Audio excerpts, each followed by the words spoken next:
اليوم يا جزل القصيد غنيت بالقاف الفريد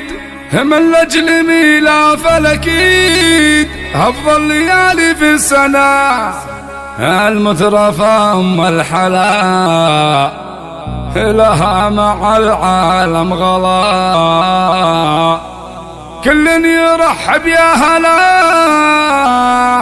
اللي حضرت ميلافنا اليوم يا جزل القصيد غنيت بالقاف الفريد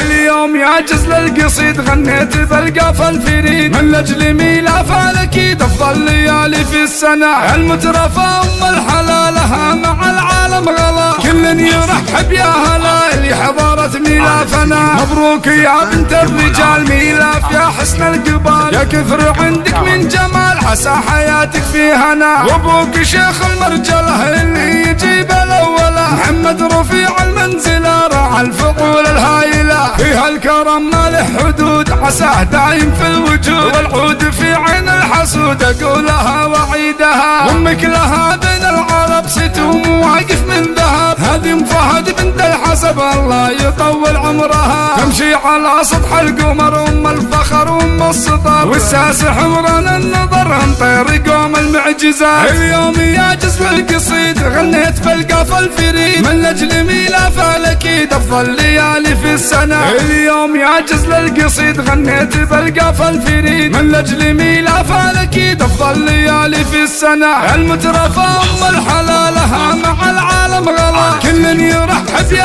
هلا اللي حضرت ميلافنا مبروك يا بنت الرجال ميلاف يا حسن القبال يا كثر عندك من جمال عسى حياتك في هنا وابوك شيخ المرجله اللي يجيب الأولى محمد رفيع المنزلة راعى الفقول الهايلة فيها الكرم ما له حدود عساه دايم في الوجود والعود في عين الحسود أقولها وعيدها وامك لها بين العرب ستوم واقف من ذهب هذه فهد بنت الحسب الله يطول عمرها تمشي على سطح القمر ام الفخر وام السطر والساس حمران النظر انطير قوم المعجزة اليوم يا جزل القصيد غنيت بالقاف الفريد من لأجل ميلاف الأكيد أفضل ليالي في السنة اليوم يا جزل القصيد غنيت بالقاف الفريد من لأجل ميلاف الأكيد أفضل ليالي في السنة اليوم يا جزل القصيد غنيت بالقاف الفريد من لأجل ميلاف الأكيد أفضل ليالي في السنة من لأجل ميلاف